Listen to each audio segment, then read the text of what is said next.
एक समय की बात है, एक छोटे से गांव में एक बुद्धिमान गधा रहता था। ये गधा गांव के एक किसान का था, जो हर दिन उसे अपने खेतों में काम करवाने के लिए ले जाता था। गधा बहुत मेहनती था और किसान के हर आदेश का पालन करता था। उसकी एक खासियत थी कि वह बहुत चतुर और समझदार था। एक दिन किसान ने गधे पर अनाज की भारी बोरियां लाद दी और उसे बाजार की ओर चलने को कहा। रास्ते में गधा थक गया और सोचने लगा कि इतना भार वह किस तरह से कम कर सकता है। तभी उसे एक चालाकी भरी योजना सूझी। वह जानता था कि रास्ते में एक नदी है जो उसकी मदद कर सकती है। गधे ने सोचा कि अगर वह नदी में गिर जाए तो अनाज की बोरियां गीली हो जाएंगी और किसान को उन्हें हल्का करने के लिए मजबूर होना पड़ेगा।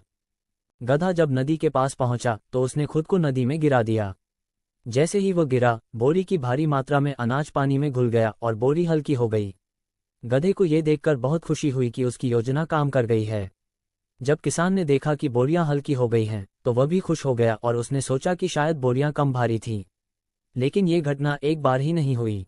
अगले दिन फिर से जब किसान ने गधे पर अनाज की बोरियां लादी, तो गधे ने फिर से वही चाल चली और नदी में कूद गया। इस बार भी अनाज का एक हिस्सा पानी में घुल गया और बोरी हल्की हो गई। किसान को ये बात कुछ समझ नहीं आई, लेकिन उसने इस पर ध्यान नहीं दिया। गधे ने सोचा कि आज भी वह अपनी पुरानी चाल चलकर बोरी को हल्का कर देगा। जैसे ही वह नदी के पास पहुंचा, उसने खुद को फिर से नदी में गिरा दिया। लेकिन इस बार परिणाम अलग था। जब गधा नदी से बाहर आया तो उसे महसूस हुआ कि बोरी और भारी हो गई है। दरअसल नमक पानी में घुल गया था और बोरी और भी भारी हो गई थी। गधा अब समझ चुका था कि उसकी चाल हर बार काम नहीं कर सकती। उसने ये भी सीखा कि कभी कभी चालाकी में भी गलती हो सकती है और हर समस्या का समाधान एक ही तरीका नहीं हो सकता।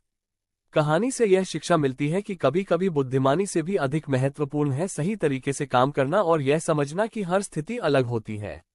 बुद्धिमान होना अच्छी बात है, लेकिन उस बुद्धिमानी का सही उपयोग करना और भी महत्वपूर्ण है।